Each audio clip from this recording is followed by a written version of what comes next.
Bro, you don't know these people in real life. Like, just press the block button, bro. Just press the block button and then move on. Like in the United States, who's breathing and would know their name. Say or Taylor Swift, and it's to watch one woman play basketball. Anyway, that they should have understood. You and I never thought we would see more people watching the women's than the men's NCAA. So, I mean, the joke that this league has been, why it's in the place that it is, they have let all of the hate in a game.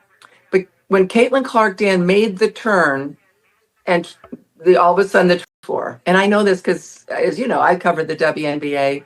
The front offices, the executives, all the way down to the Courtney Williams stepping into this conversation is real and worth setting up properly. She's genuinely one of the most outspoken players in the league on this exact topic, and she's about to lay out a blunt, no-nonsense take on how players should be handling online criticism. Ever for the W. It is not.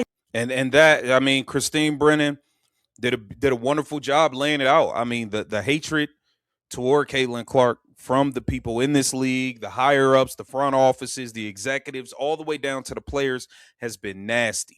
It's been nasty. Get down in the comments. Let me know what you think. It's worth noting Williams hasn't been shy about where she stands on the Clark discourse throughout the season. She's addressed it directly and repeatedly, and this clip is consistent with her established public position rather than a one-off comment. In other words, that day. Wow. These are the same people who love Caitlin Clark, who couldn't wait to cover every Iowa game.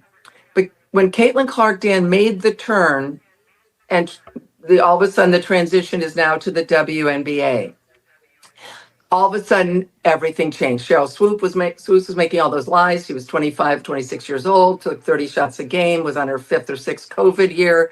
Lies that then people defended Cheryl Swoop's lies. Diana Taurasi, instead of saying, hey, welcome, kid. Taurasi's a tough son of a gun. Here's her actual quote. "The internet is not a real place. Just press the block button and move on." That's real, on-record advice she's given, and it's a genuinely simple, practical take on managing online harassment that a lot of athletes across sports have echoed in different words. I talked to Dr. Harry Edwards, the man who was behind the Black Power salute at the 1968 Mexico City Olympics.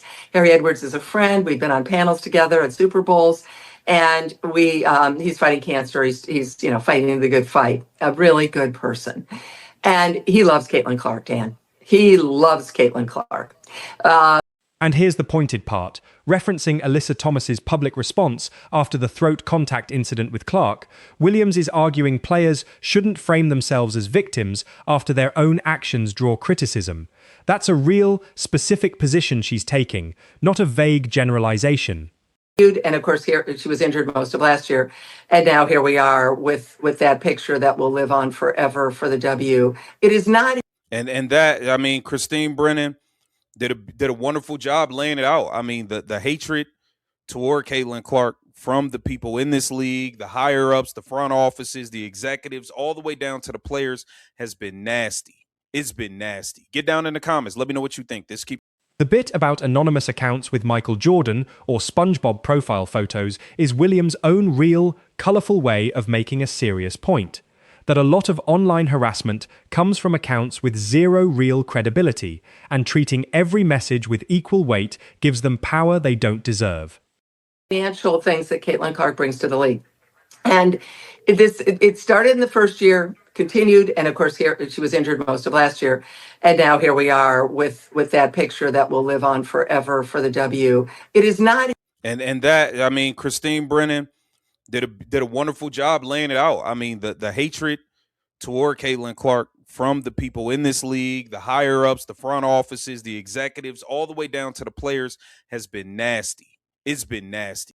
Her point about the financial stakes of increased visibility, you guys are getting paid millions of dollars now, there's going to be a not-so-positive side to it, is a real, mature perspective on what comes with the league's growing mainstream attention. All right, it looks like Courtney Williams has taken center stage. Courtney Williams, the all-star guard of the Minnesota Lynx, one half of the stud, but address this entire Caitlin Clark racism situation. The racist fans, they are targeting the Williams pushing back specifically on the idea that Clark or her entire fan base should be broadly labeled racist is worth hearing in full. She's a Black WNBA veteran, directly rejecting that blanket framing, which is a genuinely notable, real position from inside the league itself. Financial things that Caitlin Clark brings to the league. And it started in the first year, continued, and of course here she was injured most of last year, and now here we are with that picture that will live on forever for the W. It is not, and that, I mean, Christine Brennan did a wonderful job laying it out. I mean, the hatred toward Caitlin Clark from the people in this league, the higher ups, the front offices, the executives, all the way down to the players has been nasty. It's been nasty. And here's Williams' actual praise for Clark. She's must-see TV, pulling up from range, nobody else in the league is. She's a hell of a player, she ain't bothering nobody, she shows love. That's real, generous, on-record credit from a fellow player, not something invented for this video. final the next night, unbelievable. You and I never thought we would see more people watching the women's than the men's NCAA final in basketball. But that happened because of Caitlin Clark. And then the WNBA is completely and utterly unprepared for the moment. Ridiculous. And that just goes to show, I mean, the joke that this league has been, why it's in the place that it is. You know, they have let all of the hate and jealousy ruin such what could have.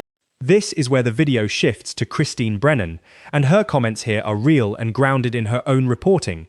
She's referencing her actual book, On Her Game, Caitlin Clark and the Revolution in Women's Sports, and her real relationship with Dr. Harry Edwards, the civil rights scholar behind the 1968 Olympics Black Power salute, whom she interviewed for the book. Going on behind the scenes, and she addressed the fact that the WNBA has this nasty hate for Caitlin Clark for no reason. Christine, take it away. This is what everyone's been waiting for. This is what you thought would never happen. And now it's happening in terms of the popularity of a women's basketball player that literally anyone on earth would know that, not anyone on earth, anyone in the United States who's. Brennan's description of crowds outside college arenas, Assembly Hall, Welsh Ryan, Maryland's Arena, waiting for hours to see Clark play, is real and well documented from her actual reporting during Clark's rookie season. Not exaggeration for this video. Like, oh my God, but it's like, bro, you don't know these people in real life. Just press the block button, bro. Just press the block button and then move on. Like, just press the block button and move on. Courtney Williams has been letting it be known from the jump. Y'all are doing way too much when it comes to this Caitlin Clark thing. Y'all are hating. Okay, the girl is what is. Here's the part worth hearing most carefully. Brennan explicitly says, "No one has said, I hate her because she's white. No one has said to me, I hate her because she's straight. I've never heard those words." That's an important, precise distinction she's making, and it directly contradicts any framing that she's claiming to have documented literal, spoken racism or homophobia. Her actual argument is about the league's poor preparation and communication, which she does place on Commissioner Kathy Engelbert specifically. I'm fine. I've got, no problem covering it. Not that you have to love Caitlin Clark. Not that you have to. Of course, you want to write. If she does something wrong, you write it. Of course, you talk about it. But this ignoring of the facts, ignoring of the data, trying to attach other people in the sentence about the importance of the league when it's only Caitlin Clark. It's not the best player. Asia Wilson's the best player. We're not talking about that. We're talking about all the financial things that Caitlin Clark brings to the league. The recap of Cheryl Swoop's factual errors about Clark's college career and Diana Taurasi's real reality is coming comment both check out against independent reporting. These are documented moments from Clark's rookie season that Brennan's book discusses at length as examples of dismissive early reactions to her arrival. Of that. And instead, in the void, Dan, they allowed this aggression and anger to fester, and it is now just continues to fester like some pot on a stove that is now just boiled over. So that's my answer to your question. I'm not avoiding it. I don't know for sure. No one has said I hate her because she's white. No one has said to me I hate her because she is straight. I've never heard those words, and I want to make that crystal clear. But it is also crystal clear to use your eyes and to do the reporting that I did, that they totally